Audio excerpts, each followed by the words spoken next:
Thank you, Jane.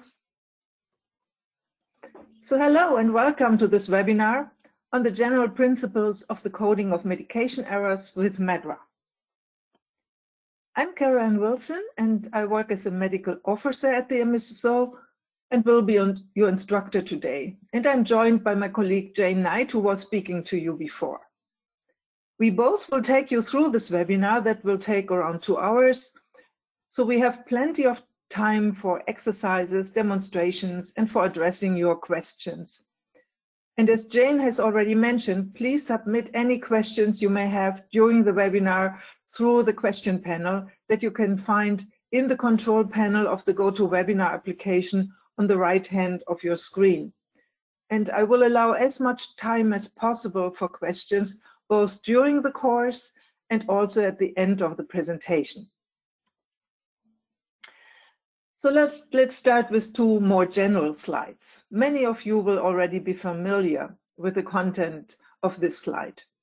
The development of MedDRA was adopted by ICH in the mid of the 1990s, and ICH has finally become the owner of the terminology as well. The MedDRA Maintenance and Support Services Organization, or short MSSO, was put in place by ICH to maintain, further develop, and also distribute MedDRA on contract. And all these MSSO activities are overseen by the so-called ICH MedDRA Management Committee, with members from industry and regulators from the ICH regions and a member from the WHO as an observer. And please be aware of the following disclaimers and copyright notices as well. ICH is not only the owner of MedDRA, but also owns this training material. It is protected worldwide. You may use the slides with the exception of the MedDRA and ICH logos, but will have to clearly indicate that ICH owns the copyright. Also, any adaptations of the slides have to be clearly labeled. And the second bullet point refers to warranty and liability issues you should be aware of. And the third one is not relevant for today.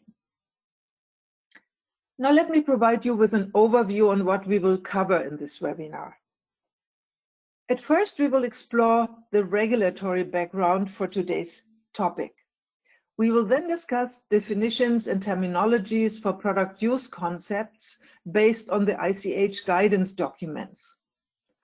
After that, we will look into the general principles for coding of medication errors and then apply these principles in exercises using the MedDRA browser. And we will conclude with a question and answer session as mentioned at the beginning. But we will address your questions throughout the session as well. This slide now explains about the quiz questions, the polling that we will use during this webinar. The easiest way to join these activities is to scan this QR code that you can see on the slide, either with your smartphone or your tablet, and it will bring you directly to the poll. And as soon as I activate the first question, you'll be able to see it and respond. Or alternatively, you may also enter the indicated web address, paulf.com, into the URL bar at the top of your internet browser in your computer, tablet, or cell phone. It will then take you to the log on screen that you can see here, and you'll be asked for a username. The poll is completely anonymous, so you don't need to enter your name, but please enter my credentials as the username, that is Carol N. Wills 584, with no spaces, and then click join. I just leave this on the screen for a moment so that you can enter the required information, but don't get under time pressure because you will be able to see these credentials on each slide that relates to the quizzes. And Jane has also put this information in the chat. So also if you should lose connection in between during the session, please let us know and I can also show the QR code again. So let's see whether the tool works. So where are you joining from today? Where are you located? I see France, bonjour. Somebody in South America, buenos dias. Italy, buongiorno.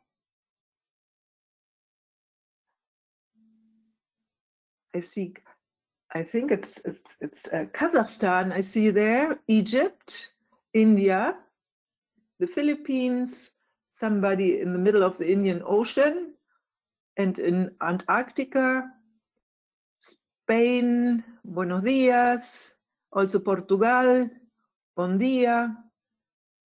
So welcome everybody. Nice to meet you in cyberspace. Now let's get started with our topic today, that is medication errors and other product use issues. And we will first look into the regulatory background, because this is an important topic that is in focus of many regulatory authorities around the world. Medication errors are an important problem in healthcare. And they are not only of great importance for the patients concerned, but also have a huge impact, of course, on healthcare costs. They represent the most frequent preventable reason for adverse events in the use of medicinal products.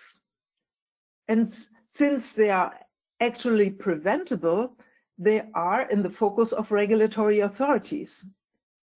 Depending on countries and regions, they support the recording, coding, reporting, and also the evaluation of these errors in order to gain new insights into the extent and also the causes, of course, of medication errors, with the intention to develop improved strategies for their prevention, to better protect patient safety, but also to reduce healthcare costs, because the costs associated with medication errors could be much better used, much better invested in other areas of the healthcare system. The regulatory initiatives mentioned have also led to the addition of new terms to MedDRA, together with a restructuring of the hierarchy, with the intent to better support specific coding, but also subsequent data retrieval and assessment of medication errors and other types of product use issues. And they also led to updates and amendments of the relevant points to consider documents to provide more guidance for these coding scenarios. You may now think that this topic is only relevant to the post-marketing sector if you are rather working in a clinical development area. But this is not the case. It is also relevant for clinical development, clinical studies, because also in clinical studies, medication errors, deviations from the study protocol may happen. Now, do we have questions so far, Jane? No questions. No questions so far, Caroline. Thank you. So as mentioned already, the PTC documents, points to consider documents, have also been updated and supplemented to provide more guidance and assistance to MedDRA users on this topic, medication errors. Let us first look at the MedDRA term selection points to consider document. Here's the cover page of the latest version of the document that was released 1st of March this year. And it provides term selection advice, coding advice for industry and regulatory purposes, with the objective, of course, to promote accurate and consistent term selection, consistent coding, to facilitate a common understanding of shared data. If you look into the table of contents, you will see that the guidance for medication errors and other product use issues like misuse, abuse, addiction, plus off-label use is quite short. Just a few pages, excuse me. And this is different with the MedDRA points to consider companion document that provides much more detailed information, many examples and guidance on medication errors and the other types of product use concepts. It is a living document that is updated as needed, So it is not newly released on 1st of March of each year, like the PTC document for MedDRA term selection. It is released on an as-needed basis. And here's now the cover page of the new version, 3.0, that was released last month. So there's an updated version available now of this document. So amendments were made to the medication error section, new examples were added, and also a new chapter was added addressing manufacturing and quality system issues, meaning product quality issues that are caused before the medicinal products reaches the actual medication use process. And in this document, you'll find much more detailed explanations and instructions. I can only highly recommend taking a close look at these chapters. They are really very helpful to understand the terminology and classification of such events with many, many practical examples. Here there are so nearly 50 pages long, this whole section. Now let me shortly show you where to find these documents. Here we are on the MedDRA website. If you click on how to use support documentation, here we are. You can select your own language, but here we have the English language, and here we have the points to consider documents and MedDRA best practices documents. If you click on this little arrow on the right, here's the MedDRA term selection points to consider documents, so the coding guidance, the guidance for the data retrieval and presentation, and here's the companion document, the newest release 3.0. So this is where you can find these documents. Now let me switch back to my presentation. Here we are. And before going into further details on the general principles for coding medication errors, we will have to familiarize ourselves with the terms that refer to medication errors and other product use errors and issues. So here's the concept description of the term medication error taken from the MedDRA browser. A medication error is any unintentional and preventable event that may result in the improper use of medication or harm to the patient while the medication is under the control of those involved in the medication use process, meaning physicians, pharmacists, nurses, patients, consumers, or their families. So the second aspect here that is highlighted in green is important to remember that these errors occur during product use in the medication use process, when the product is under the control of the healthcare provider, patient, or consumer.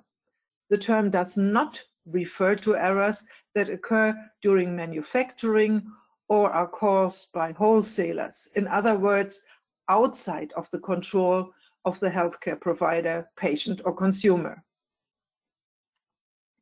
And the concept description further explains that medication and other product use errors may be related to either professional practice, the product themselves, healthcare processes and systems, including prescribing, communication of orders, product labeling, product packaging and nomenclature, preparation of products and their dispensing, distribution and administration, as well as related education and product monitoring. So the whole medication use process.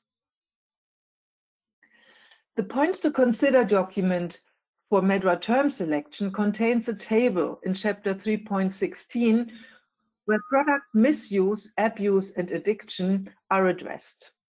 This table facilitates a high-level classification of product use errors and problems, comparing misuse, abuse, and addiction with the concepts of medication error and off-label use. And 3 criteria are used for this purpose. Was the deviation intentional, a conscious decision, or did it happen in error? Was it unintentional? And who has caused this event? Who triggered it? The patient or consumer, or a healthcare professional? And did it happen in the context of the therapeutic use of the product? Yes or no? So here we are. Misuse, abuse, addiction are always caused by the patient consumer. They are always intentional. Misuse occurs in the framework of therapeutic use, whereas abuse and addiction, of course, not. Please be aware of this small asterisk here, because definitions of misuse may not always include the concept of therapeutic use. Misuse may be similar to the concept of abuse in some regions, like, for instance, German-speaking countries. So that's why this little asterisk makes you aware of that. Now, what about the medication error? It's of course not intentional. It can be caused by either the patient consumer or a healthcare professional, and they always occur in the context of therapeutic use. And off-label use refers to incidents, of course, that are intentional, that are caused by healthcare professionals in the framework of therapeutic use. So this table helps us with a high-level classification of these concepts. Now let me illustrate these scenarios with some practical examples. So here we have Lisa, and Lisa has stress at work. In the first scenario, the doctor prescribes 1 tablet of a sleeping pill a night to help her sleep better. But since she is still awake at 3 o'clock in the morning, she decides to take another tablet. So this is a conscious decision on her part, a deviation from the prescribed treatment regimen for therapeutic purposes. So in other words, an intentional misuse of the medication, an intentional drug misuse. In the second scenario, a friend advises her to look for painkillers on the internet to calm down. She orders the medication and takes 1 tablet at first, but then continuously increases the doses to 4 tablets a day by now, because she's feeling so much better. Here we also have a conscious decision by Lisa to take these painkillers to calm down. So she deviates from the actual therapeutic indication. She is increasing the dose in order to keep up her euphoric, more positive mood. And gradually takes too much of them. So this constitutes a product abuse, here a drug abuse. In the third scenario, Lisa does not tolerate the sleeping pill. She is dazed after waking up. So the doctor prescribes her a painkiller off-label instead. Here we have a conscious decision by the doctor for therapeutic purposes. And we also know that this is an off-label use for an unapproved indication. An off-label use of the product, the medication. So please be aware that the 3 criteria which are required for the high-level classification as off-label use are met. So it was an intentional deviation by a healthcare professional for therapeutic purposes.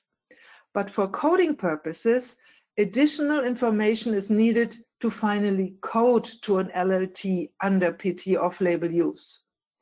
Off-label use should be explicitly mentioned in the verbatim and in the case report to be able to code this information accordingly. So you may ask yourself why. Well, off-label use refers to the unapproved use of an approved drug in a specific country. And this information is usually not available for coders, in most instances at least. Coders should not take this decision unless off-label use is explicitly reported. So related guidance can be found both in the points to consider document for MedDRA term selection and the points to consider companion document. Off-label use is really a sensitive topic in the regulatory environment, and therefore this term should be used very carefully. And finally, in our first scenario, Lisa suffers from forgetfulness due to the stress she is experiencing at her workplace. She also forgets that she has already taken her medication one day and takes it a second time. This is unintentional, but happens in the context of therapeutic use. So this scenario now represents a medication error. The following flow chart visualizes the decision-making process, makes it more easy, and here are the three core questions at first. Was the incident an intentional one or unintentional, accidental? Who caused it? And was it in the context of therapeutic use, yes or no? Now let us assume that the unapproved product use took place intentionally. This may be decided by the healthcare professionals or the patient's consumers. So if this is a conscious decision by the healthcare professional and for therapeutic purposes, we classify these events as off-label use. So these three criteria are required for the high-level classification as off-label use. But again, please be aware that additional information is needed to finally code to an LLT under PT off-label use. Off-label use terms should only be selected when off-label use is specifically mentioned in the reported verbatim information. If an intentional deviation from the product information originates from the patient or consumer and happens in the therapeutic setting, we classify this as an intentional product misuse. And if the deviation does not occur in the context of therapeutic use of the product, the deviation is classified as drug abuse or drug addiction or dependence. Now, if the unapproved product use is unintentional, accidental, this can also be caused by both the healthcare professionals or patient consumers. If this occurs in the context of the therapeutic use of the relevant product, it is classified as medication or product use error. So this is the flow chart for decision making. You may now argue that in many instances, it is not clear whether such a deviation was intended or unintended. And here you can see an example for such a scenario. If it is reported that the patient took an extra tablet before going to bed, what should we do? If no further information is available, we don't know the background. Did the patient misunderstand the doctor's instructions or the package leaflet? This would then represent a medication error. Or did the doctor mistakenly give her the wrong schedule with his prescription? This would also represent a medication error, in this instance, a prescribing error. Or is the patient's discomfort getting worse at bedtime, and so she decided to take one more tablet? This scenario would constitute an intentional drug misuse.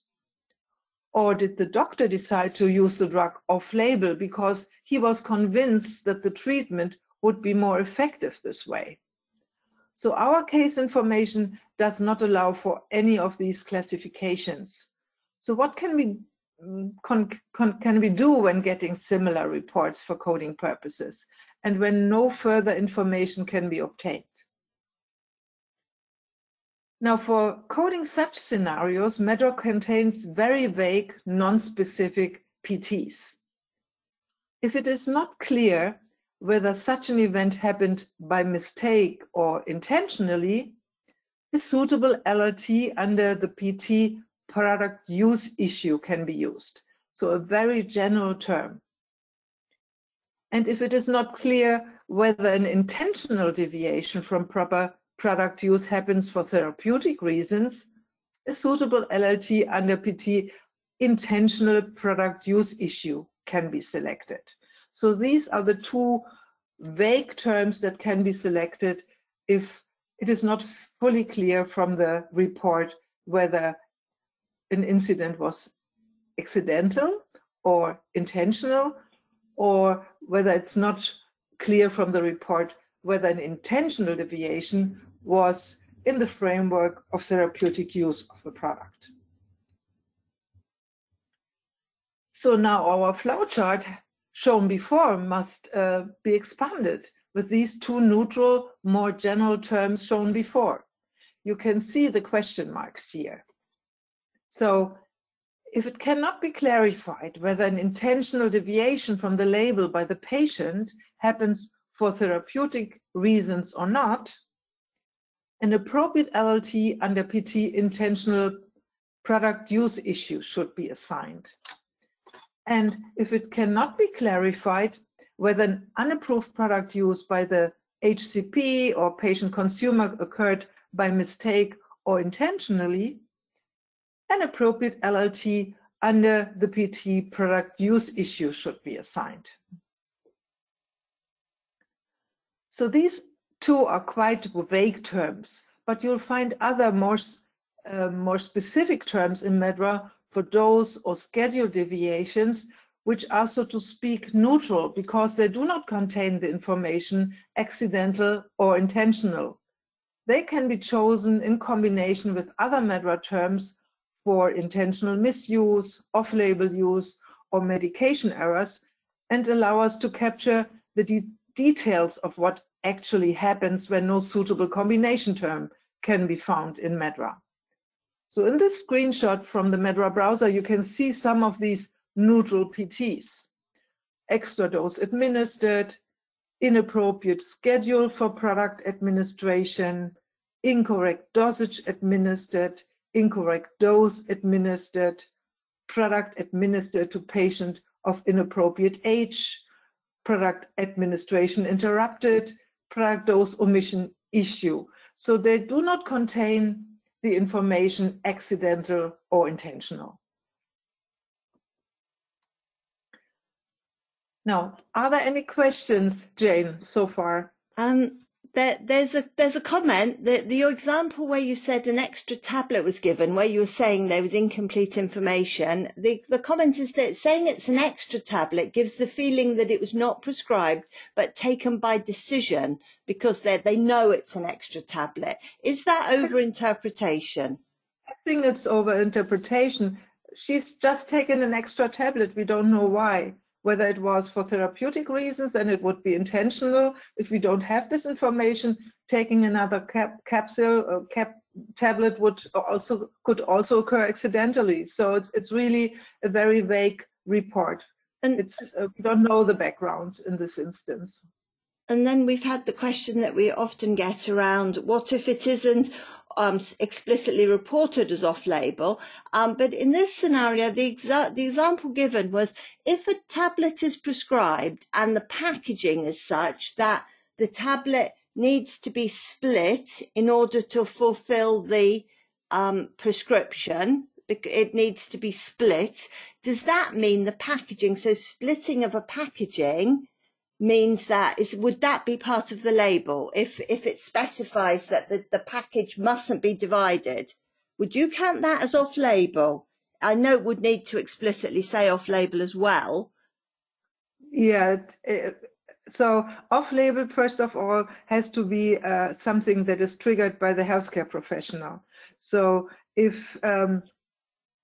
the doctor prescribes or tells the patient, recommends to split a tablet that per label should not be split, we don't know whether this was an intentional decision or whether it was a medication error. So, and usually if you get such a verbatim as a coder and you are in a centralized coding organization, you don't have access to the narrative. So you don't have the full information available in order to have a clear understanding whether this is first of all, of the country of origin of the case, and you are not aware of the label in the country of origin of the case. So that's why be very careful with this off-label use. We come to this in a minute again.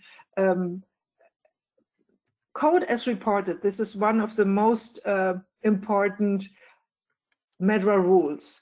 So don't interpret anything. Really code the facts that were reported in the verbatim. Thank So you. I would, yeah. Yeah, perfect. Thank you, Caroline.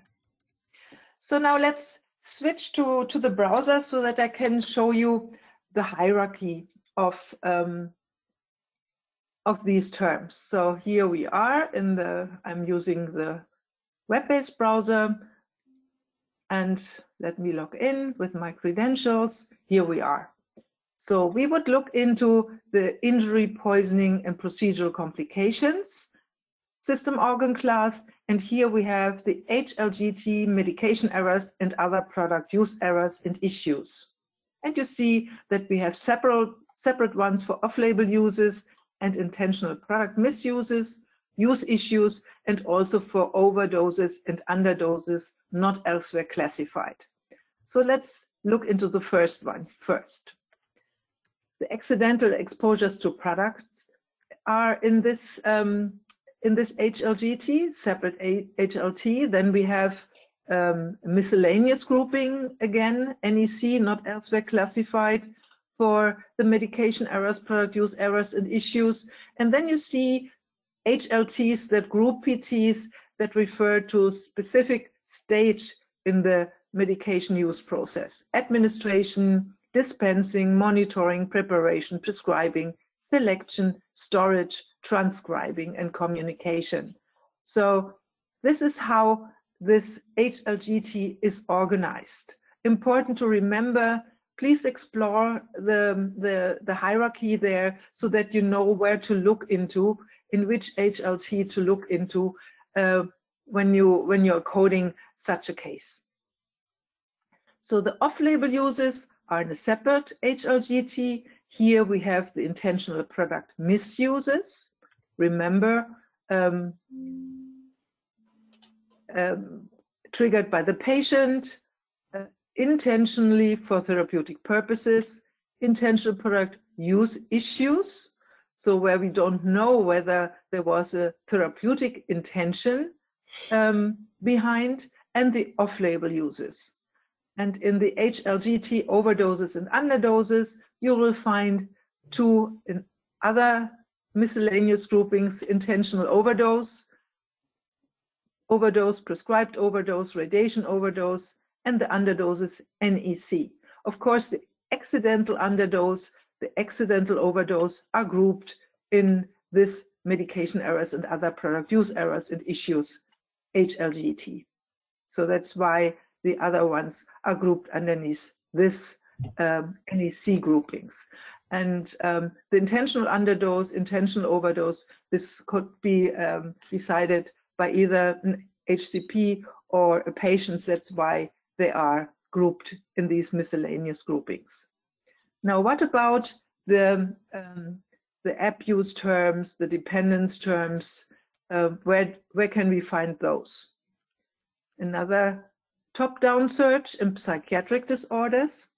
And here we have the psychiatric disorders NEC. Again, and here we have the substance-related and addictive disorders. And here you have all the abuse and dependence terms, also substance. Here is the drug abuse, drug dependence, specific ones. So these can be found in psychiatric disorders. What is important to know is that the browser has the so-called MedDRA concept descriptions.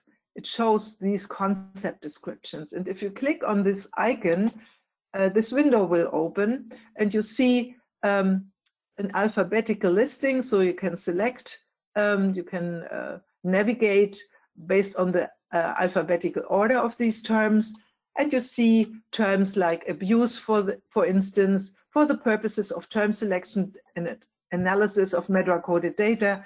Abuse is the intentional non-therapeutic use by a patient or consumer of a product, either over the counter or prescription, for perceived reward or desired non-therapeutic effect, including but not limited to getting high. Abuse may occur with a single use, sporadic use, or persistent use of the product. So these are the concept descriptions, not really definitions. It's just how the terms are used and classified in MedDRA. Then we have medication error, of course. This is exactly what I've shown you before, the concept description. Or the misuse concept is another one. For the purposes of term selection and analysis of MedDRA-coded data, misuse is the intentional use for a therapeutic purpose by a patient or consumer of a product, again, over the counter or prescription, other than as prescribed or not in accordance with the authorized product information. So off-label use, here again, is described. Overdose, for the purposes of term selection and analysis of MedDRA-coded data, overdose is more than the maximum recommended dose in quantity and or concentration. In other words, an excessive dose. And now let's look for the concept description of underdose. Here it is. For the purposes of term selection and analysis of MedDRA-coded data, underdose is the administration of less than the minimum recommended dose in quantity and or concentration. And you see that, can also see that MedDRA is quite granular in the area of medication errors, and that's why these concept descriptions are really very, very helpful. So, for instance, we have a difference. You could see, or you can see in the terminology that there are separate PTs for incidents that relate to dosage and dose.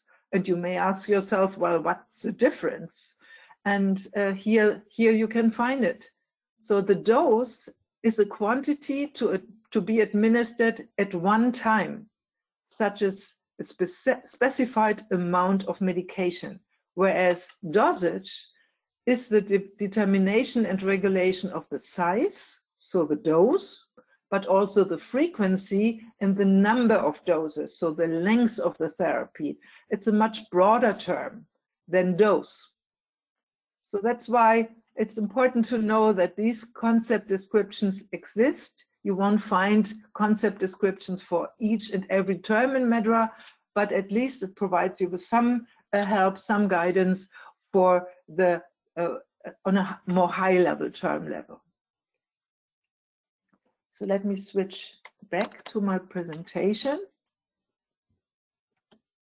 Here again, a reminder where to find the MedDRA concept descriptions, because they are really helpful, especially for the topic that we are discussing today. And again, a reminder of the MedDRA hierarchy for the relevant terms. Now, what kind of terms can we find under HLGT medication errors and other product use errors and problems?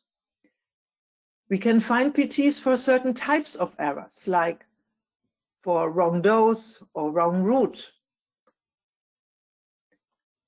and terms that link an error to a stage in the medication use process, such as the prescribing stage. Here we have the LLT product prescribing error. Other terms combine the type of error, so for instance, wrong drug with a stage in the medication use process. And some of these LLTs reside under a more general PT, others are represented on PT level, as you can see here. So wrong drug prescribed resides under product prescribing error, more specific LLT underneath this PT. Whereas And this PT is a more general one, whereas the LLT wrong drug administered is grouped under PT wrong product as administered. So here really the stage and the type of error are really represented on the PT level. This is true for most of the administration, to the PTs that relate to administration of medicinal products. In addition, there are terms for intercepted errors prevented by third-party intervention, so that a medication error happened, but this medication error did not reach the patient. And here you see an example: intercepted, wrong dosage form selected under PT intercepted product selection error. MedDRA also contains two PTs that describe the possibility of an error or signal a circumstance that could potentially lead to a medical device use error or medication error. And here you see one LLT, for instance, potential for medication error, wrong drug, under the PT circumstance or information capable of leading to medication error.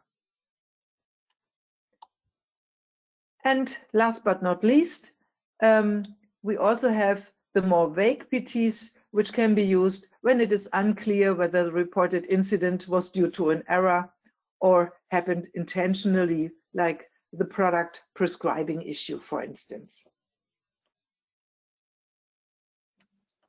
Now it's your turn. So the first poll question for you, based on what we discussed so far, what you saw so far in the concept descriptions and also in the browser, how would you code this verbatim? Dose taken was below the minimum recommended dose in the product label. Would this be an underdose, a drug administration error, an accidental underdose, or would this represent an incorrect dosage administered? Dose taken was below the minimum recommended dose in the product label.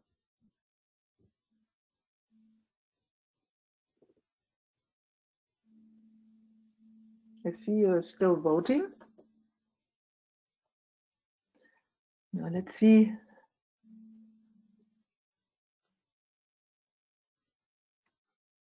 What the trend is.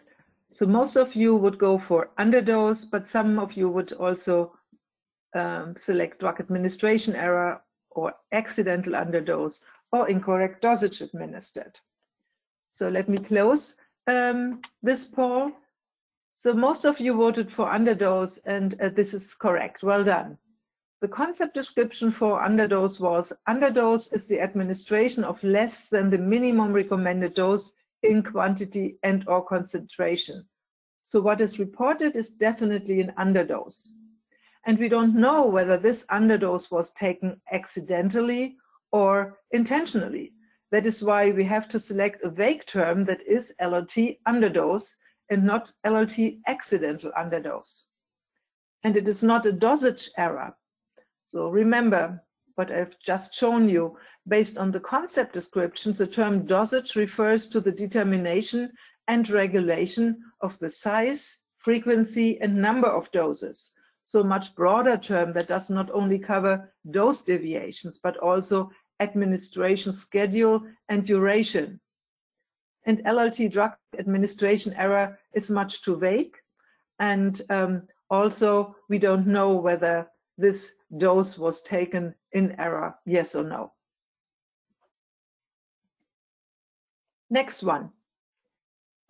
Here it is reported that a patient inadvertently took an excessive dose of the prescribed pills. How would you code this one? Would you select incorrect dose administered, overdose, accidental dose increase, or accidental overdose? Inadvertently took excessive dose of the prescribed pills.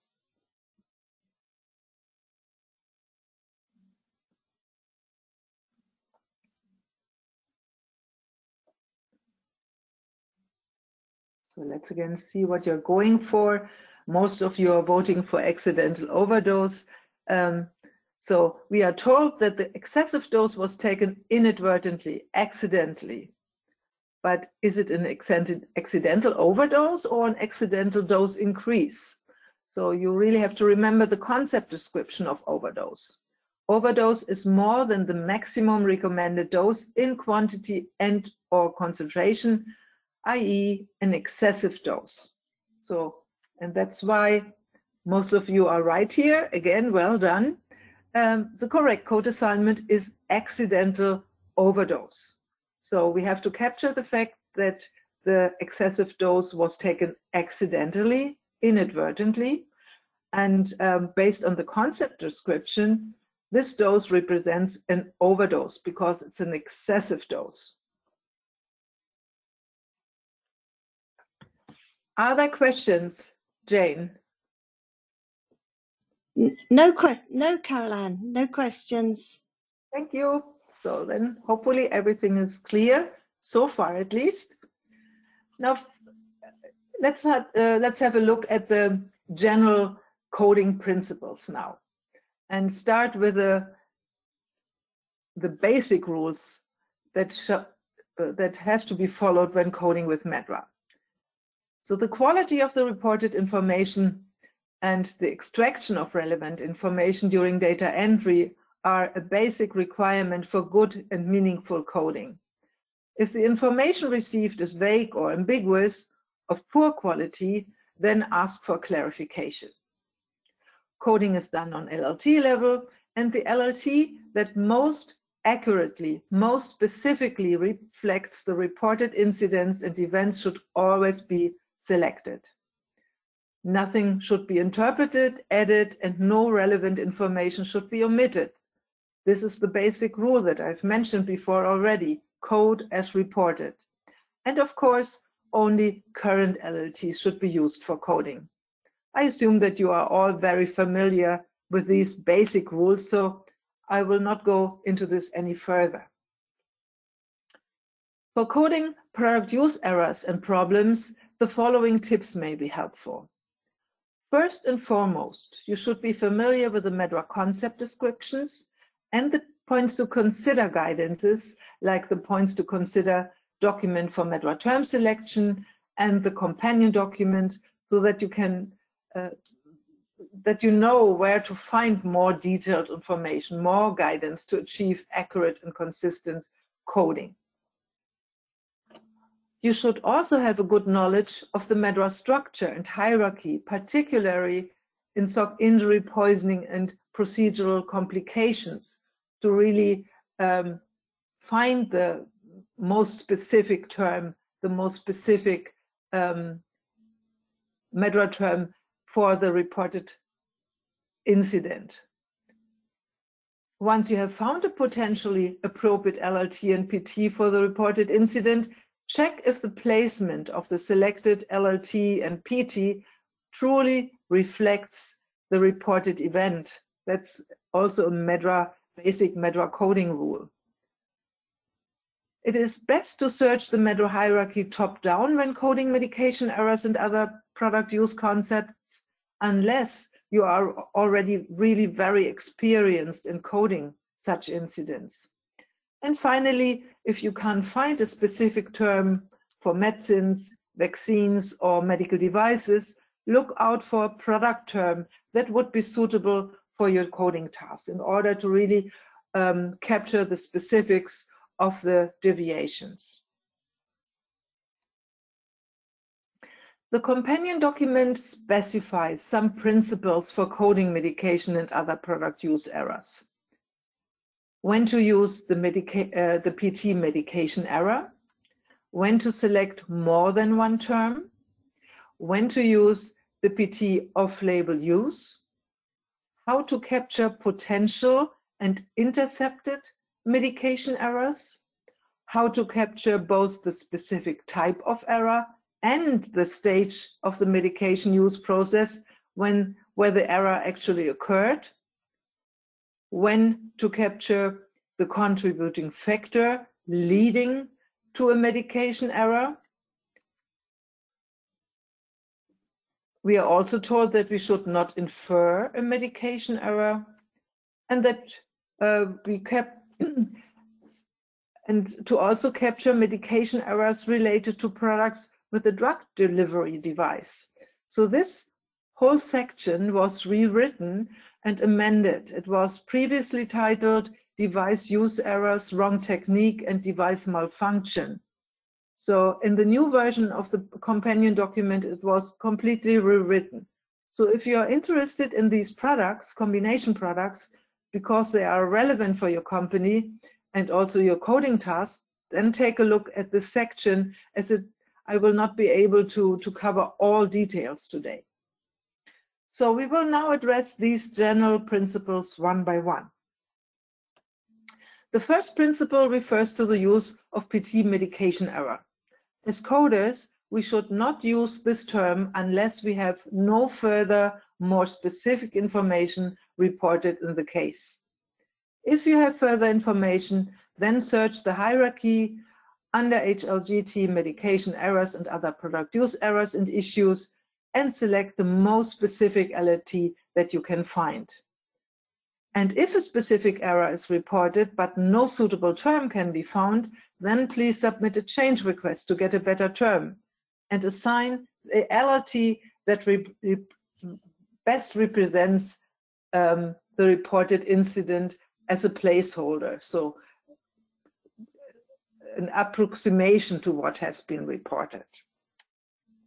And here's an example. If it is only reported that the patient inadvertently didn't use the medication as prescribed and no further information is available, then of course LLT medication error can be selected, which is grouped under the same PT. Sometimes you will get a report of a chain of events where an initial error leads to additional consequent errors or even adverse events in the patient. Then code the originating error as the priority, and all consequent errors in the medication use process and the adverse events, if reported, have to be coded in addition.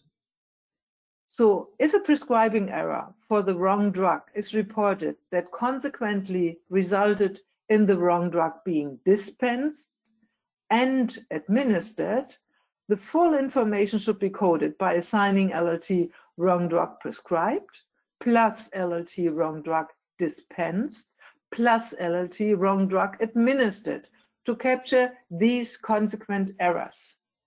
And do not forget to also capture the contributing factors, if reported, that led to this chain of events. And we will discuss these contributing factors in more detail in a moment. But avoid double coding, the same error, when this does not add additional useful information. So of course, capture the full information, so if specific stages in the medication use process are concerned, but avoid double coding, split coding, the same error, if this does not add useful information. Again, an example for this principle: if it is reported that a nurse miscalculated the dose and the patient received 40 milligram instead of 20 milligram of his medication, and he experienced severe hypotension, then we would capture the initial error with the LLT dose calculation error, plus the resulting administration error with the LLT increased dose administered, and of course also the resulting adverse event in the patient with the PT, LLT, and PT hypotension.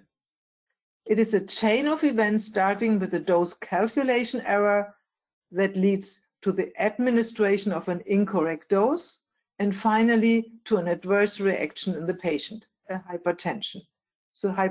So this whole chain of events needs to be captured. Are there questions related to these first two principles, Jane? No, Caroline, there are no questions. Okay, then we will continue, and I'm sure that we will get questions now, because we will now talk again about the off-label use.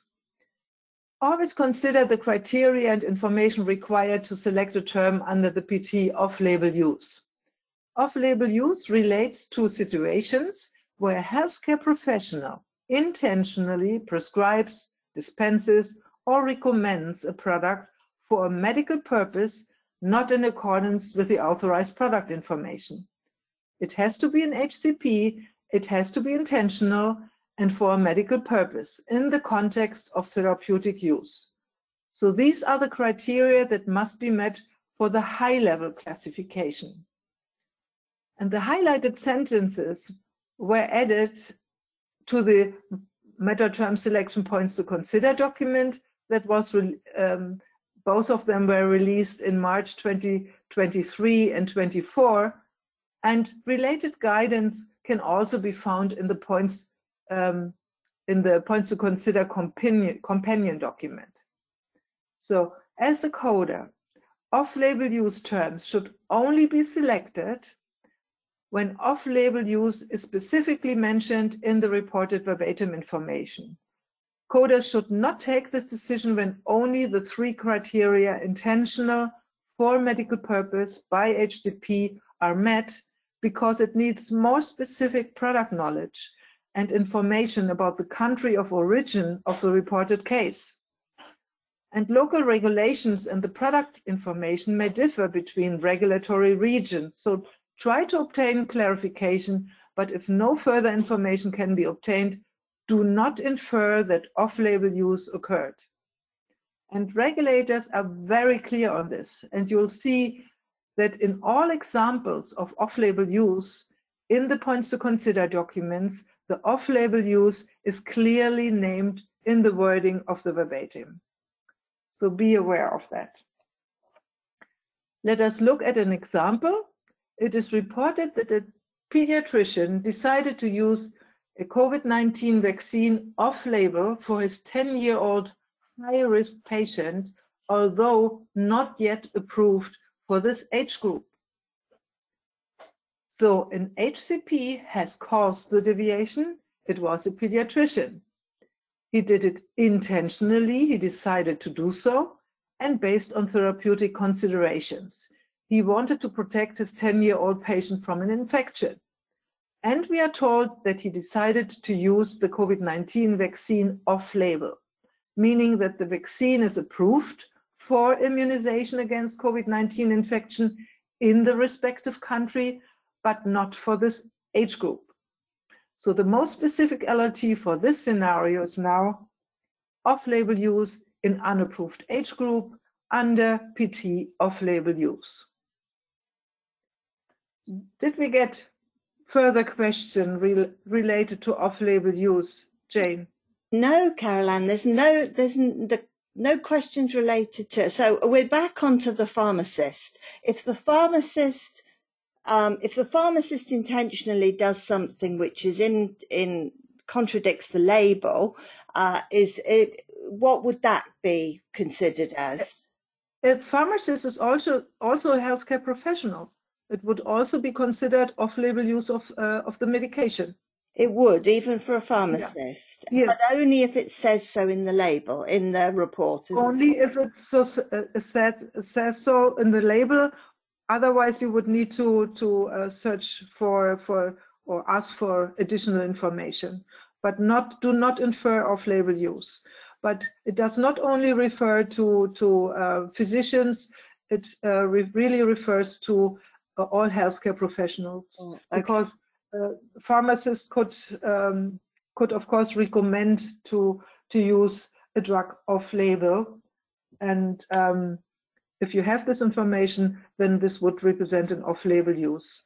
It's really healthcare professionals that are mentioned in the definition of off-label use, not only physicians. And splitting tablets again. So now splitting a tablet, if it's a split tablet and the physician has recommended to split the tablet and the pharmacist does it, knowing it's wrong, is it the off-label on the part of the physician, or is that off-label, or the pharmacist? I suppose it doesn't matter. No, it doesn't matter. So I would quote the initial error was done by the physician. So it's an off-label use.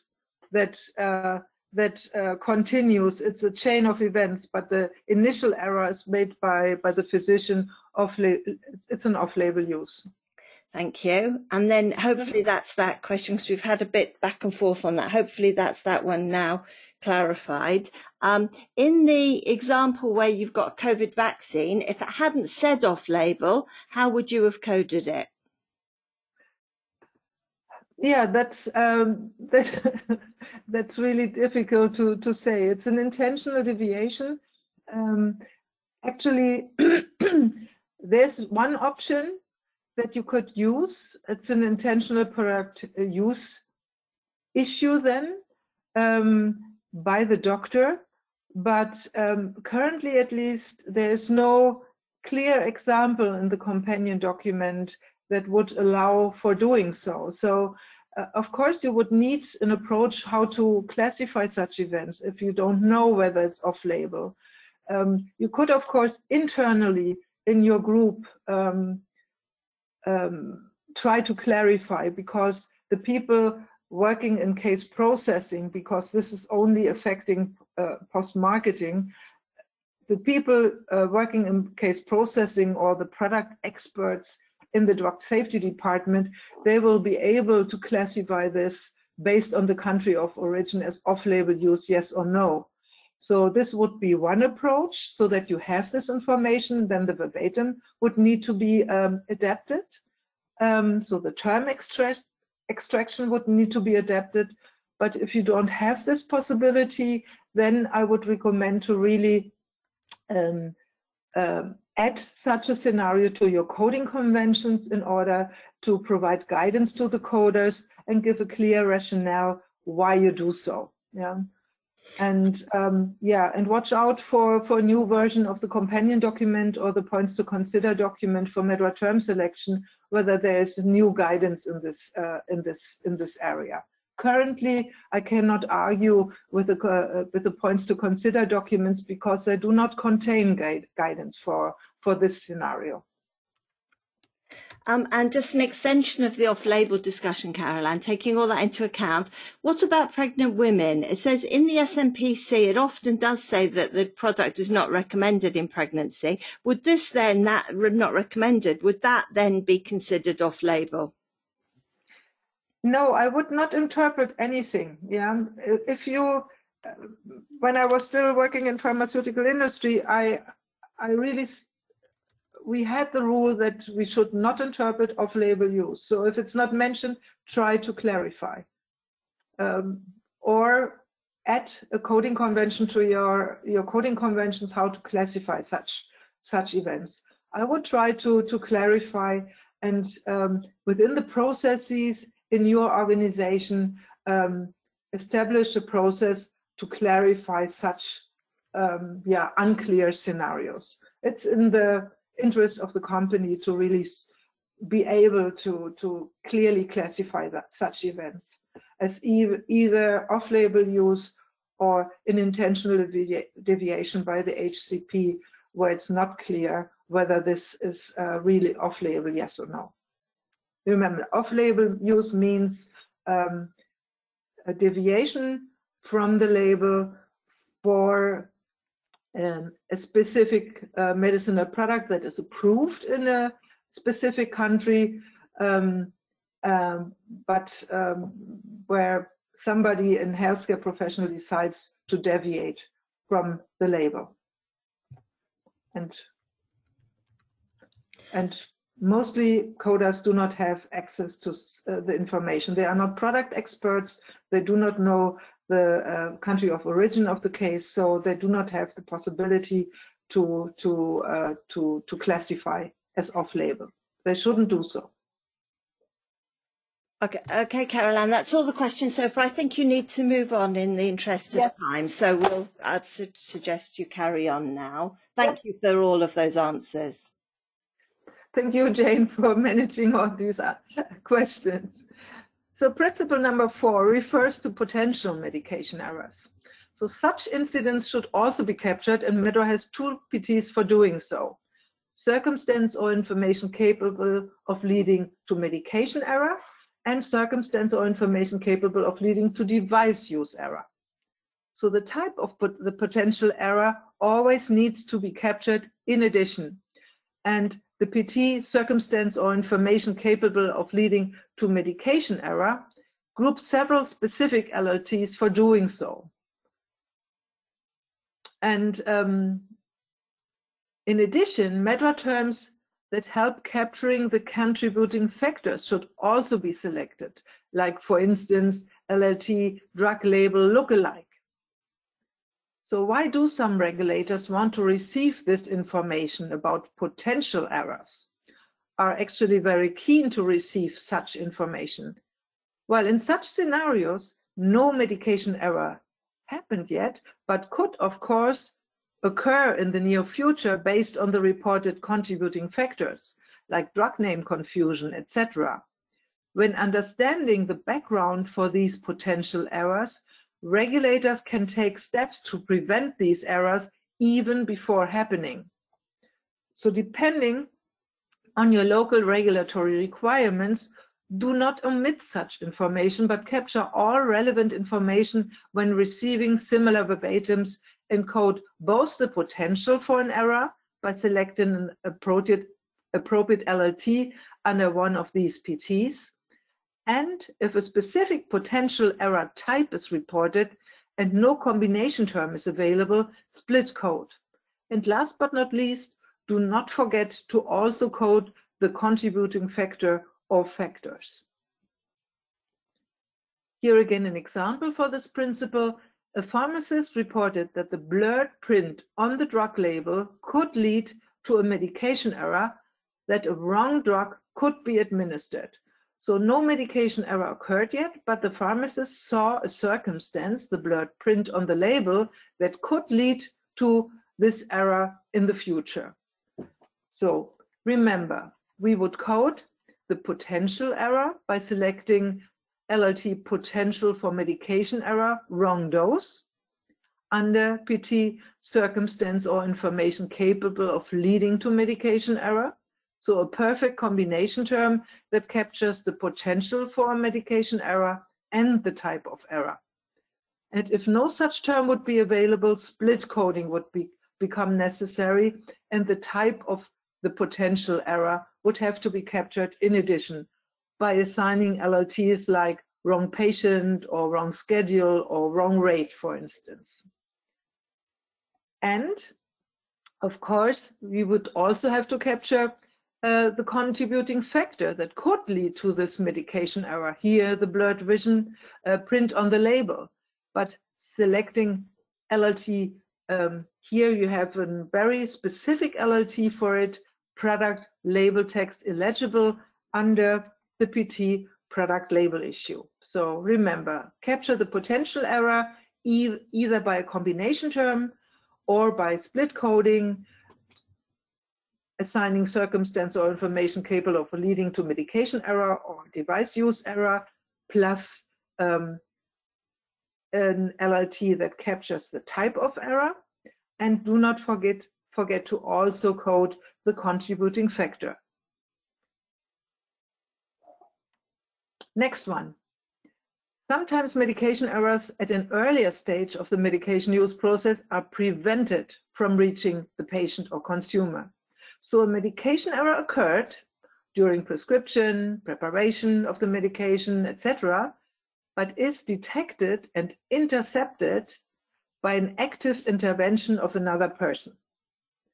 So when such scenarios are reported, the selected term for the intercepted error should represent the stage where the error actually occurred, not where it was prevented.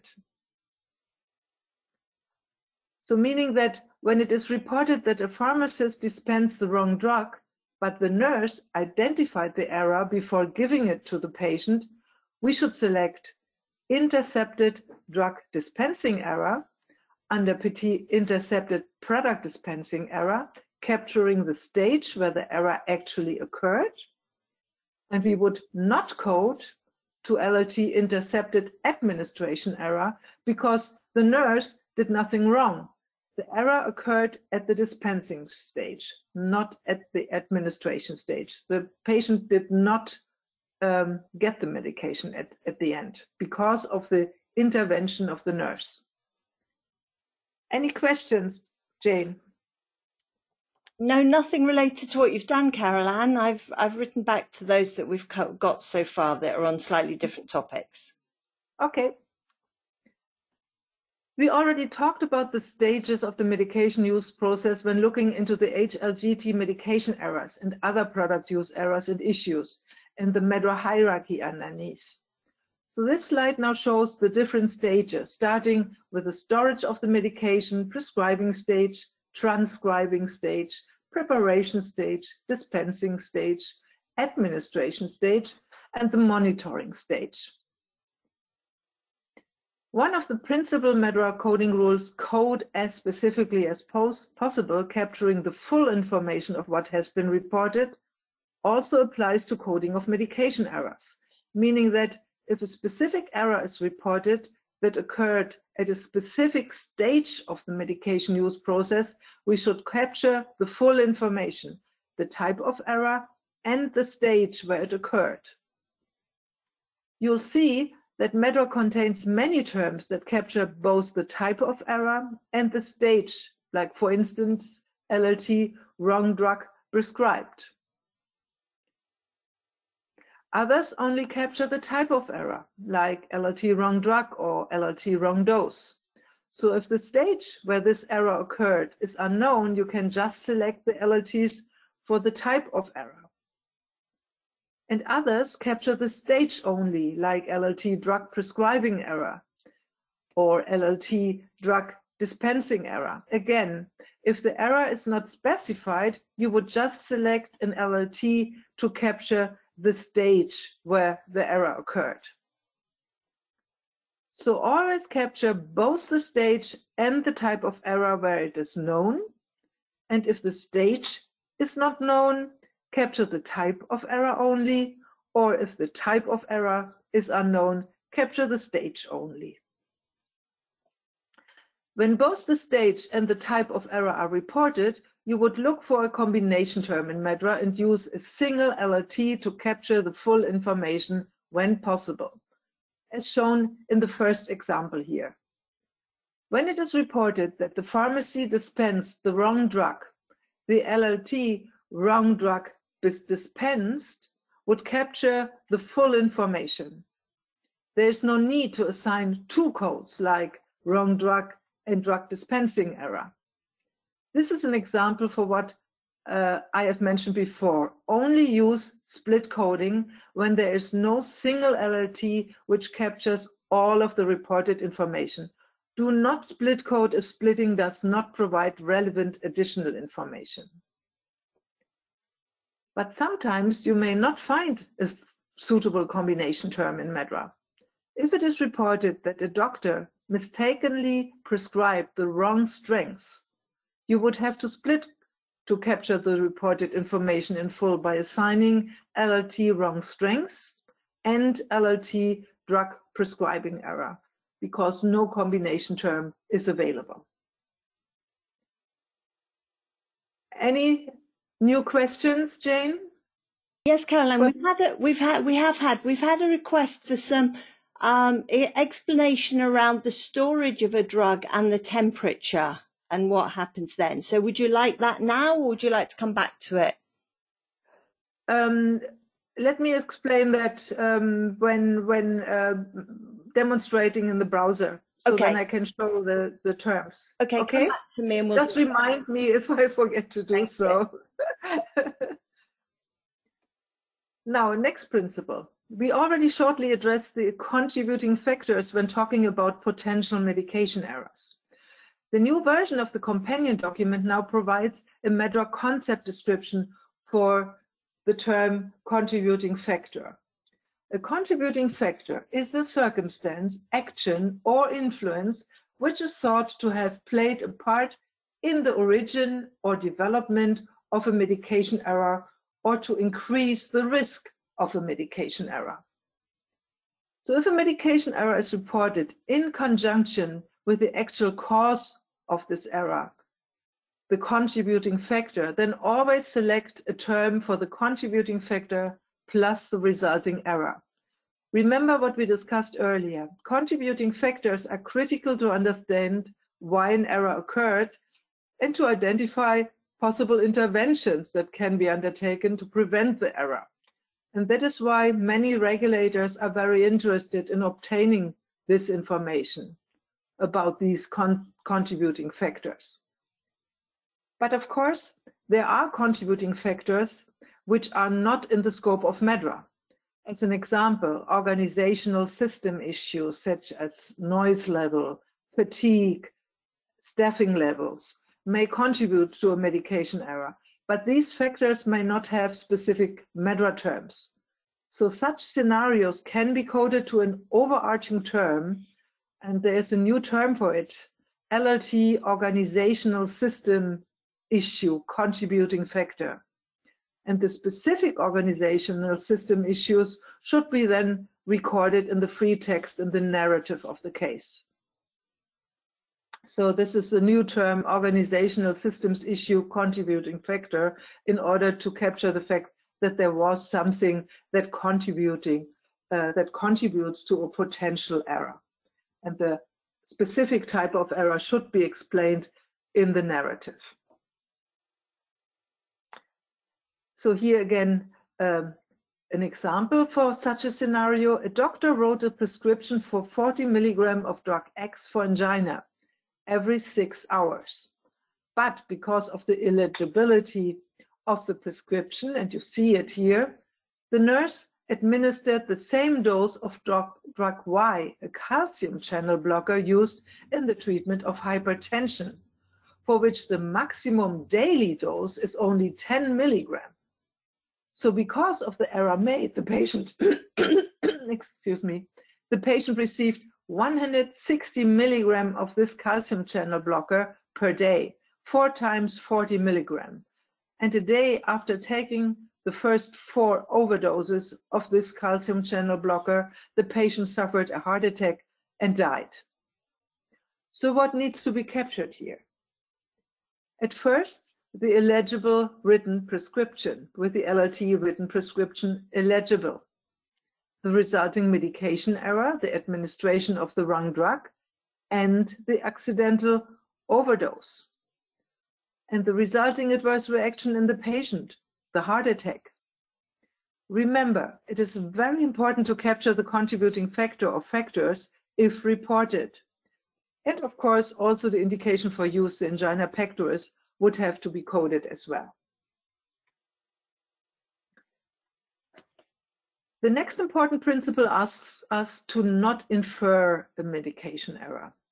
Remember the basic MedDRA coding rule, code as reported. Do not add or subtract relevant medical information. So, of course, the same rule also applies to the coding of medication errors. If you receive a verbatim that describes a deviation from the label, an unauthorized use of a product, only select an LLT or LLTs that reflect what has been reported. Do not assume that a medication or device use error occurred if this is not made clear in the verbatim. So if it is reported that a nurse administered 50 milligrams of drug X, do not assume that this is a medication error. Try to obtain more information from the reporter or find out the dose range, referencing the prescribing information of the respective drug. So this is not a useful case. It's not a case at all if you don't only have this information. The next slide shows the last principle that we will discuss today: how to capture medication errors related to products with a drug delivery device. An increasing number of marketed products are intended for use with a drug delivery device, like a drug device combination product, or they're co-packaged in a kit or separately distributed but labeled for use with a specific device. Similar to what we already discussed for medications, safety reports for these products may relate to medication errors, to complications when using the device, like for instance, needle stick injuries, or to product quality issues as well as and consequent adverse events in the patient. And as always, in case of incomplete or ambiguous information, clarification should be sought to clarify whether the incident is related to a device issue, a malfunction, or a device use error by the patient, etc. And let's look at an example taken from the new version of the Points to Consider companion document. It is reported that due to a new design, a pen was difficult to activate. A patient pushed the plunger button as hard as he could, but managed to deliver only a partial dose. So the device quality issue, the new design, led to problems when the patient was using the pen. Both needs to be captured, the device quality issue and the device use issue. It is a chain of events. The device quality issue is a contributing factor to the fact that the patient has difficulties using it. We would assign product design issue, same PT, and this PT is grouped under SOC product issues and HLT product quality issues NEC, and LLT delivery device component difficult to use under PT device difficult to use. That resides under SOC injury, poisoning, and procedural complications, and HLT medication errors, product use errors, and issues NEC. And we also have, of course, to capture the consequent medication error by assigning partial dose delivery by device under PT incorrect dose administered by device. It is a chain of events, and split coding is required to capture all reported information. So any new questions related to these principles? Because this is the last one, Jane. No, I don't believe we do, Caroline. Let me just double check. Nothing's come in as I'm speaking. Yeah, hold on. So should underdose be coded as well in this one? Only a partial dose. We don't know whether it was then truly an underdose or whether the patient did something else. And I wouldn't do so. Incorrect dose administered by device would be sufficient. It could still be in the range of what is considered an adequate dose based on the label. And then we've had a couple of questions about devices. So if you only get a product complaint, for example, the delivery device was not functioning, therefore the drug was not delivered, or a device that was used that functioned well, this wouldn't be a medication error, would it? It would only be a product complaint, and it didn't have an effect on product quality issues. So you have to differentiate between a product complaint. This would be like my drug smells bad, or I don't like the smell or the taste or whatsoever. This is a complaint by the patient. Also useful to know, because you may want to adapt your product in order to increase marketing potential and make it more attractive for the patient. But this would be a complaint, whereas what you are saying, that the device is not functioning, this is a product quality issue. Yeah. This needs to be clearly differentiated. I think our inquirer means a product quality issue, Caroline, in this way, rather than a quality issue. Yeah, I think so, from my understanding. And we've had a similar one about if you get a report that the drug is difficult to dose and you're told because of the shape of it or the packaging or whatever, the stopper, for example, would this be a product issue, or would you infer a potential medication error? Difficult. It really depends on the exact wording of the verbatim. Usually, if you're told, well, the patient has difficulties using it, then it must not be a product quality issue. It could be problems on the side of the patient that has problems with mobility of the hands, for instance, so is not able to really handle the device appropriately. This would be something different than a product quality issue.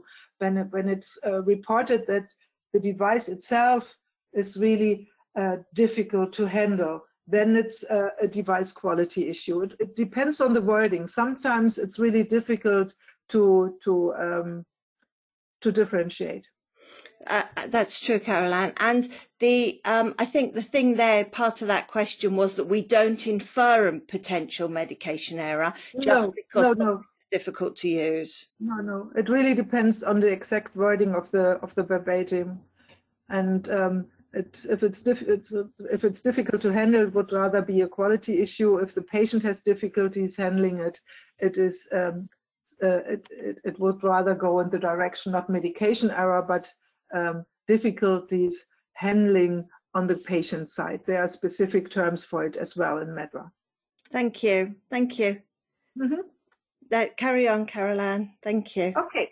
So then we will start with the coding demonstrations. I will speed up a little bit so that we don't keep our time here, that we keep our time for the webinar. So at first, when coding such scenarios, you will have to assess the reported information. First, check for the 3 criteria for the classification, the 3 basic criteria. Did the incident occur intentionally or unintentionally, accidentally? Who has caused it, and was there a therapeutic purpose? Was it in the context of therapeutic use?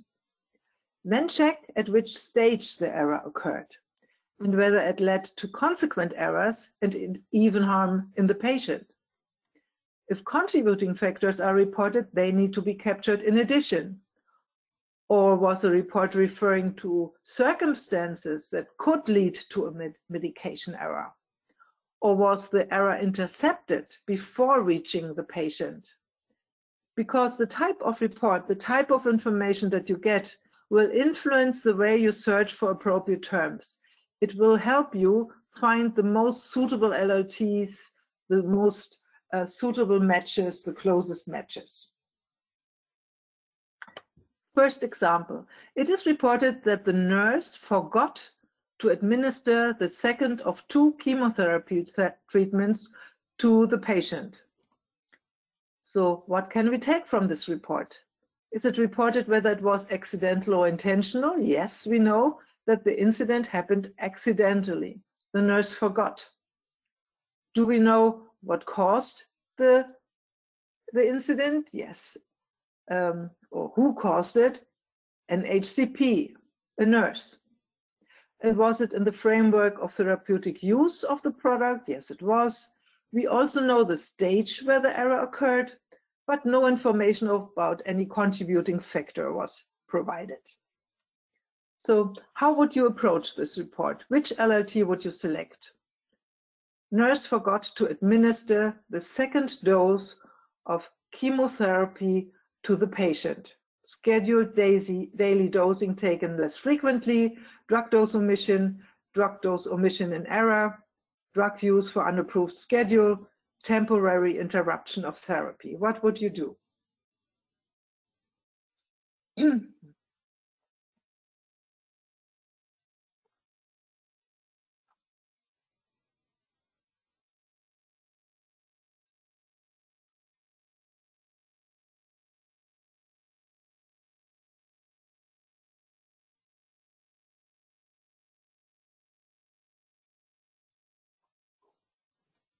So I see you voting. Let's see. Drug dose omission and error is the favorite one here.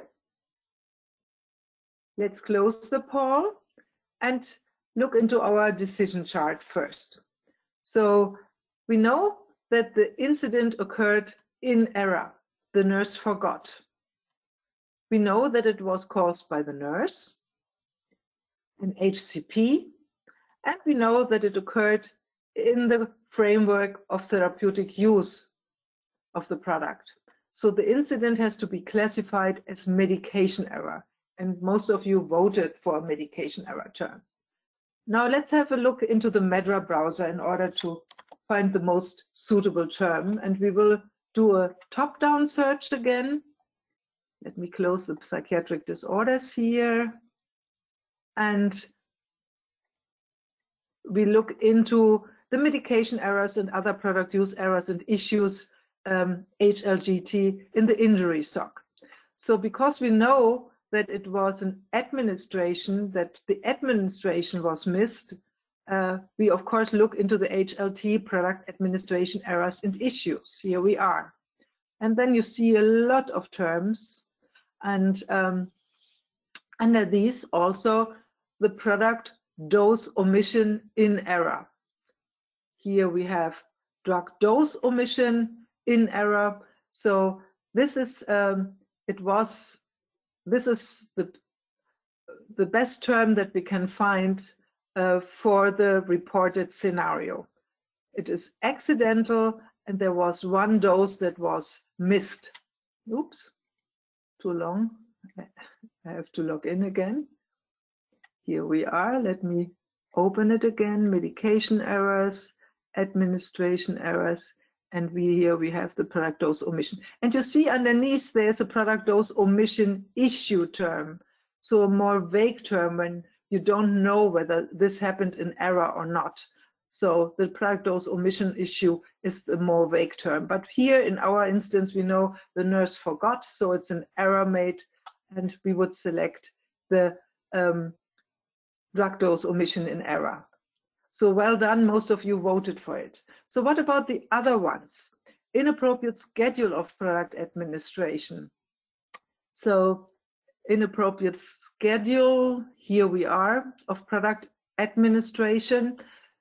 You see many specific LLTs underneath. So these LLTs would be selected when it is reported that dose omissions occur regularly, take place more often, like when a patient takes a once daily dose less frequently or more frequently. So these are the terms that you can select for such scenarios. Drug use for unapproved schedule. Unapproved schedule, let me search for it. In the search field, here it is, right mouse click, go to browser, and we see it in the hierarchy. You see it is in the NEC grouping, and it's grouped under product use issues, so a very vague term. It's not suitable for our scenario. We know it was an error, it was a medication error. And the therapy interruption, what about this one? If you look into the browser, you will see temporary interruption of therapy. Here we are, that this one is grouped in the surgical SOC because it's considered therapeutic intervention, so to say, a conscious decision. So it's only used when a therapy was interrupted to reasons that are not not in the medication use process, that are not relevant for the medication use process, but issues like supply issues, insurance issues of the patients, financial issues of the patients. So then we would select one of these LLTs, either therapy interrupted or temporary interruption of therapy. Let me switch back. Oops. To my browser. Here I am, to my slides, and here is just a reminder of what we just saw. So drug dose omission in error would be the correct assignment, and most of you have voted for it. Well done. Here we are, that's the proposal. We would select drug dose omission in error under product dose omission in error. Next one. Here it is reported that the patient did not read instructions thoroughly and took drug X for prophylaxis instead of treatment of the approved indication. So what do we know based on the information provided here?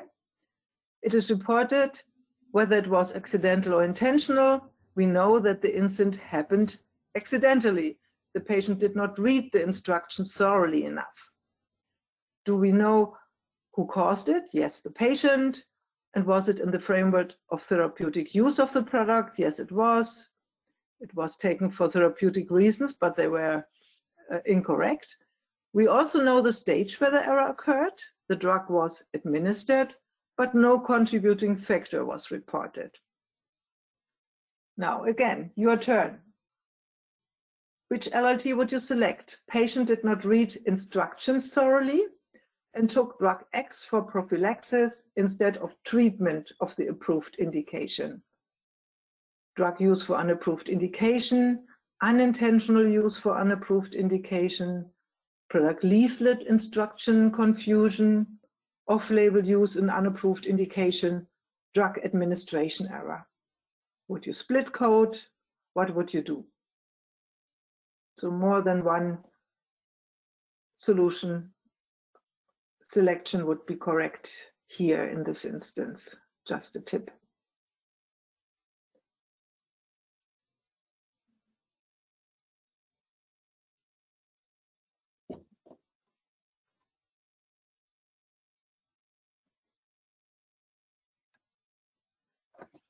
Unintentional use for unapproved indication you're voting for, and drug administration errors. These seems to be the favorite solutions for coding solutions for our verbatim here.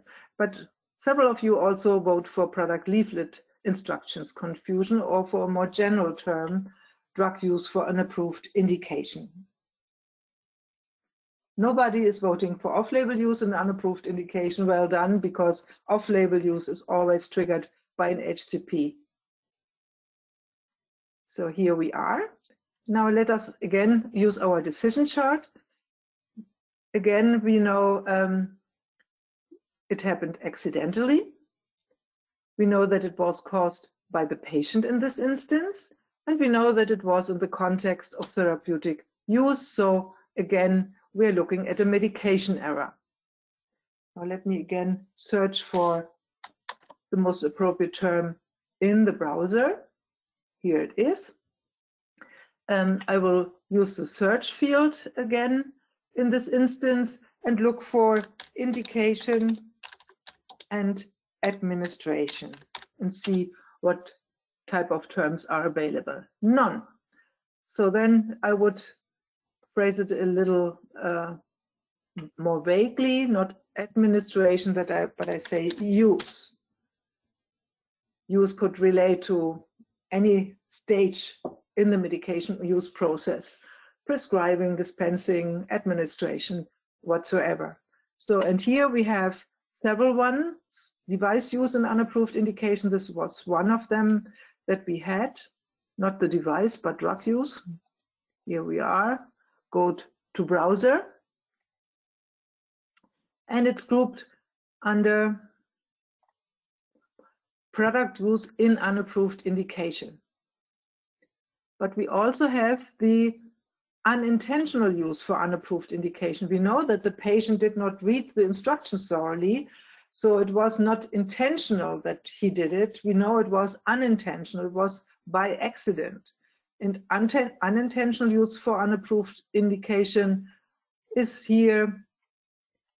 It's a separate PT, of course. Here it is, unintentional use for unapproved indication, same HLT as the first one. So, but these two LLTs do not capture the fact, it's just use terms. They do not capture that the drug was finally taken. And remember, we should always capture the full information of what has been reported. So we will have to capture the fact that the patient really took the drug. And that's why we have to look into the product administration errors and issues and select a vague LLT that captures the fact that it was an error and that the drug was taken. And here we are, product administration error would be the PT, and we have a drug administration error underneath. So this would be the second LLT to select in order to really capture the full information. So off-label use in unapproved indication, I mentioned this already, would be fully inappropriate. And what about product leaflet confusion? So if I look for such LLTs and PTs, let me first close this here. You see in HLT product confusion errors and issues, just underneath the product administration errors and issues. And here we have several PTs that relate to product confusion and also product strength confusion, product name confusion, product label confusion. So product leaflet confusion is grouped under PT product label confusion. So this at first looks somehow suitable, but in our case here, these terms do not reflect what has been reported because the patient didn't read the instructions thoroughly enough. It was not reported that the instructions themselves were confusing. So that's why assignment of this LLT here would be inappropriate. Let me switch back again. And here we are again, the LLTs that could be selected. And the best one is the unintentional use for unapproved indication. You could, of course, also assign drug use for unapproved indication because the error is captured by selecting drug administration error in addition, because we have to capture the fact that the drug was finally taken. But I would prefer really to assign drug administration error and unintentional use for unapproved indication because we always try to code as specifically as possible. So here we are. We will code the drug administration error and under the PT product administration error and LLT unintentional use for unapproved indication under PT unintentional use for unapproved indication. So split coding would be necessary here in order to capture the full information. Do we have questions, Jane? No, we don't have any new questions, Caroline. We just have the one outstanding about the storage errors. Okay, next time I will show the storage errors. Next one here, patient took more than the prescribed dose to get a better drug effect. So let's look again at our verbatim and answer the relevant questions. So first of all, we know that the patient consciously decided to take more than the recommended dose to get a better drug effect. It was a decision by the patient. Was it for therapeutic purposes? Yes, it was. We know the stage where the error occurred, but no contributing factor was reported. So how would you approach this one? Patient took more than the prescribed dose to get a better drug effect. Unapproved dose administered, intentional overdose, wrong dose administered, intentional misuse by dose change, or incorrect dosage administered. What would you do?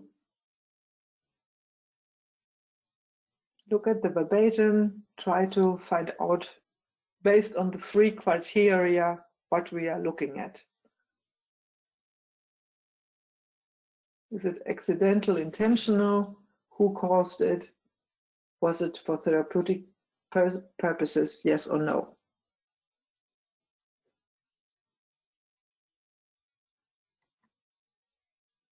So we have a split of opinions. Some of you would say it's an intentional overdose, others intentional misuse by dose change. So it's a 50-50 here between intentional overdose and intentional misuse by dose change. Let me close the poll and first again look in our decision chart, into our decision chart. So here we have a different scenario. We know that it was an intentional deviation from what was prescribed. We know that it was caused by the patient, and we know that it was for therapeutic purposes. So we are looking at an incident that relates to an intentional product misuse. Now let me again switch to the browser and do a top-down search again, but this time not in medication errors and other product use errors and issues, HLGT, but in the one for off-label uses and other product use errors and issues. And here we have the intentional product misuses. And we said, based on our classification scheme, that what we are looking at is a product misuse. It's not a device misuse, it's an intentional product misuse. So we would look into the LLT content of this PT, and we see that there is an LLT that this would be the best approximation here to what has been reported in our case, intentional misuse by dose change. And many of you voted for it. Others have voted for intentional overdose. So here we have the overdoses, NEC, and here is the intentional overdose, deliberate overdose, intentional overdose, multiple drug overdose, intentional, etc. But do we know that if this was an overdose, the only thing, excuse me, that was reported was that the patient took more than the prescribed dose to get a better drug effect. We do not know anything about the dose range in the label, whether it's still in the dose range, yes or no. So assuming that this was an overdose would be interpretation of what has been reported. We would add information, and we should, I really have to repeat that, we should always code as reported. We should not assume an overdose in this instance. So this would be an intentional misuse by dose change. And all other options offered in the quiz were incorrect. Unapproved dose administered, incorrect dose administered, and incorrect dosage administered do not represent intentional drug misuse, but drug administration errors or use issues.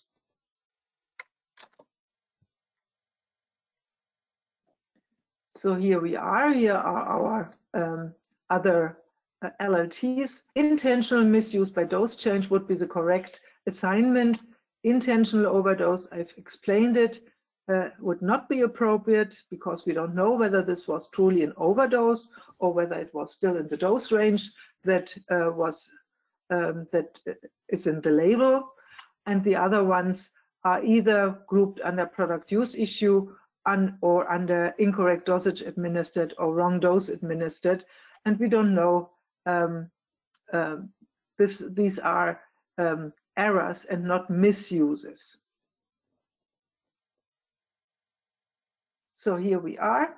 The correct assignment would be intentional misuse by dose change, under PT intentional product misuse. Other questions related to this example? No, Jane? Caroline, no. Oh, hold on. In this example, the dose was taken by the patient, though, intentionally. Why would you not code incorrect dosage? In the dosage is, remember the concept description. Dosage relates to not only the dose, but also to schedule and duration. We don't know whether this was done here, this was a single dose, or whether this was done over a longer time period. We will have to really look for a combination term that somehow represents what has been reported under intentional product misuse, because this is the classification that we have to take based on our decision tree. And under intentional product misuse, the best LLT that you can select, the best approximation, is this combination term, intentional misuse by dose change.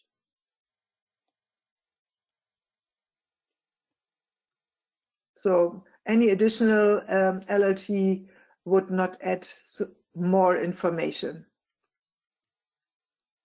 because this LLT refers to the dose, that something was wrong with the dose, and it's grouped under intentional product misuse, so also represents the high-level classification of this incident. Any further questions, Jane? No. Oh, hold on, they're coming in now, Caroline. The product was misdelivered, and oh no, this is a specific one. No, that's fine. We've just got a couple of specific questions now. Yeah, we cannot answer those because otherwise it's already we are already running out of time, and if we would take these specific questions, our 2 hours would definitely not be sufficient for answering those and addressing all the content of this presentation. So let's continue with the fourth demonstration then. Here we have a doctor prescribed drug A off-label for suppression of preterm labor after a careful risk-benefit assessment. So what does this verbatim tell us? Do we know whether it was accidental or intentional? Yes, we know it was intentional. We know who caused it, the doctor, for therapeutic purposes at the prescribing stage, and there was no contributing factor. Again, your turn.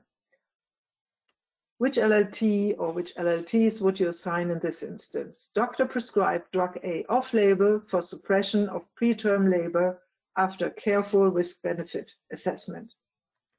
Drug use for unapproved indication, drug prescribing error, drug prescribed for unapproved indication, off-label use in unapproved indication, or intentional use for unlabeled indication. You see again the granularity of MedDRA and how important it is to really have a close look at the verbatim and really search the terminology for the most specific term that you can find. Yes, most of you are voting for the correct LLT here, off-label use in unapproved indication. Remember, off-label use, also first of all, it's reported. It was a doctor who intentionally prescribed a drug off-label for therapeutic purposes. So we have all the information that we need in order to classify this as off-label use. And we have a perfect combination term that captures the full information of what has been reported in this verbatim, that is off-label use in unapproved indication. And this is also reflected here. So it's intentional, it's triggered by the doctor, therapeutic intention, off-label use. These are the high-level classification. And in addition, we also have the information that this decision of the doctor was off-label in the respective country for the respective product. Again, maybe I skip that here. So it's clear we would need to look into the off-label use PT in the MedDRA terminology, search there for a combination term, and you saw that there is a perfect combination term. Here are the other options that you had. Off-label use in unapproved indication would be the best term you could select, captures the full information very specifically. All others are not adequate because it's not an error, it's not a prescribing error, it was done on purpose. Drug use for unapproved indication would not capture the off-label aspect, and we have the information that it was an unapproved indication in our off-label LLT. Drug prescribed for unapproved indication is an issue term, so too broad, too vague. We know it was off-label, we have more specific information, and intentional use for unlabeled indication would not capture, again, the off-label aspect of our verbatim. Here we are. The correct assignment would be off-label use in unapproved indication under PT off-label use. Caroline, we've had a question around the use of the word use. Yeah. I know this has come up before, hasn't it? When you know something's been prescribed, the inquirer is saying we don't know whether it was actually taken, so in other words, used. But do you want to just talk a bit about what the word use means in this context? Yeah, the use is the use of the medication in the medication or device use process. So it could be any stage of the use process that is affected. It's not just the administration stage or the prescribing stage. Use could be anything. And as soon as you have the stage where the error occurred, you would always try to find a term in MedDRA that really captures the stage where the incident occurred. And you would also have to capture the specific type of deviation from the label that was reported. So use is a much more general term. You would always try to capture the stage at either administration, prescribing, dispensing stage.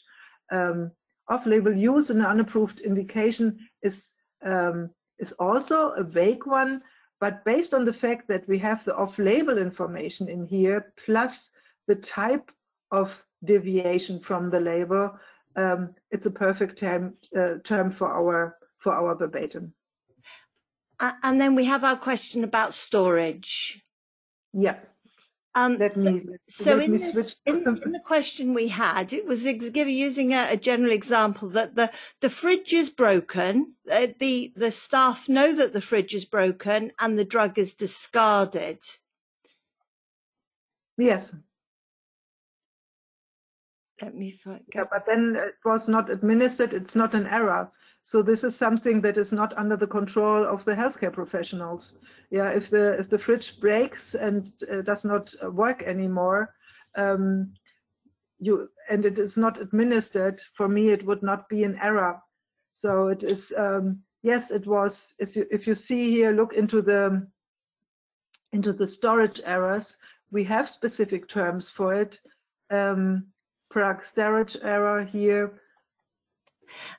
Temperature too high, but it's not an error because it's not under the control of the healthcare professionals in this instance that the fridge broke. That would be my approach. Yeah, and it's not an intercepted. It's not an intercepted medication error either, is it, Carol Ann? Because no, it's not an intercepted. No, it's not an error at all. Something that is not under the control of the HCP in this instance. But the drug had been delivered. It would be different if it would be administered after that.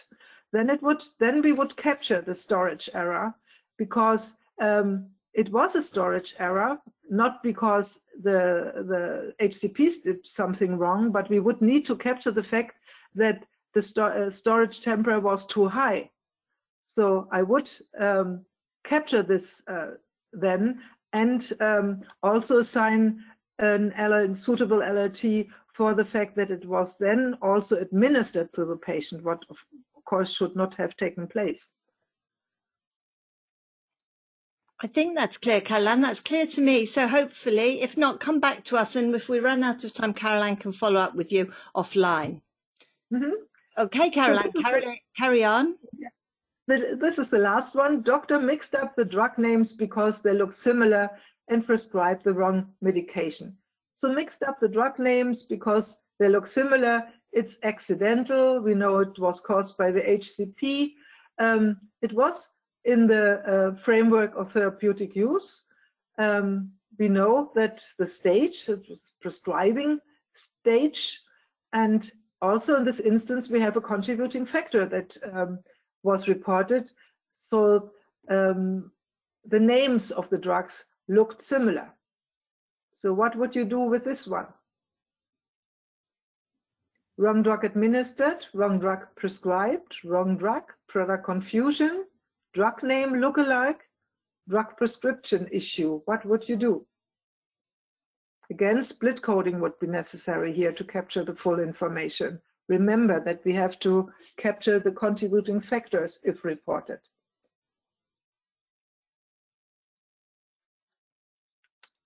Yep, and that's exactly right. Drug name lookalike would best capture the contributing factor, very specific term.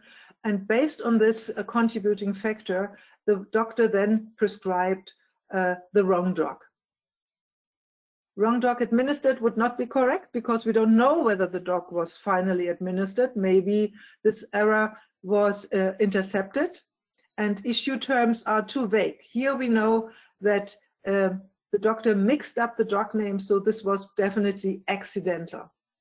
And product confusion is too vague, so we have a more specific term to capture that. And wrong drug, to split code here, if we have a combination term like wrong drug administered, this would be fully sufficient because wrong drug prescribed, because it's a combination term that captures the stage and the type of error. And that's why no split coding would be necessary in this instance. It would not add useful information. So well done here. You know it was accidental. It was a medication error. I will skip the browser demonstration here, just show you what the options were. Drug name lookalike would capture the contributing factor. Wrong drug prescribed would capture the stage where the medication error occurred, plus the type of error, that the wrong drug was prescribed. And wrong drug would not be needed because we have a perfect combination term. Wrong drug administered, again, we don't know whether it was finally administered. Product confusion, too vague. And drug prescription issue, again, too vague because we know that it was an intentional deviation during the prescription. And here is the correct code assignment: wrong drug prescribed under product prescribing error, and drug name lookalike under product name confusion. So this is what we have discussed today. Do we have additional questions, Jane? Only a follow-up on the temperature one. If a temperature excursion happened without being under the control of the healthcare provider, i.e. a fridge, and the drug was not administered, it would not be a medication error. No. Yeah. Okay, no other questions, Carol Ann, thank you. Okay. Yep, thank you. So here, some context that may be helpful, links to the browsers, to our website, the email address of our help desk. If you want to submit a change request here, the link to our WebCR tool, training schedule, and the MedDRA support documentation again, I've shown you before. So this is are the webinars that you can relate to the medication error coding that you could attend. So this is the one that we have today.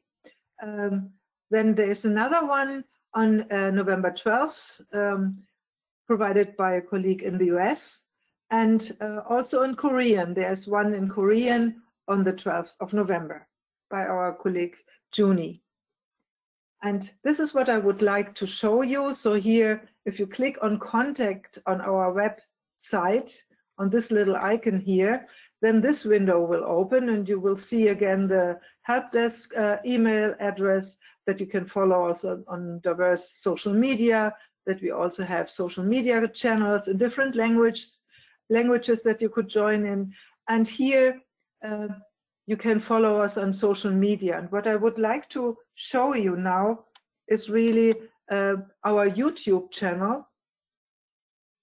And here I am again on the website. Here is this little icon, contact.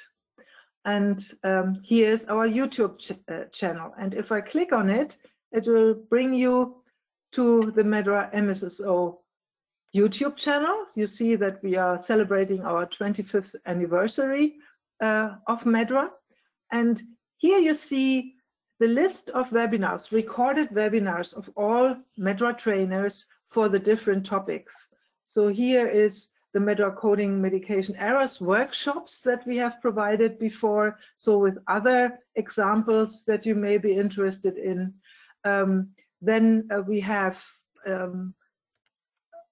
colleagues like here, Francois, our colleague who speaks French. If I look into it, you see that he also is providing MedDRA coding of medication errors in French.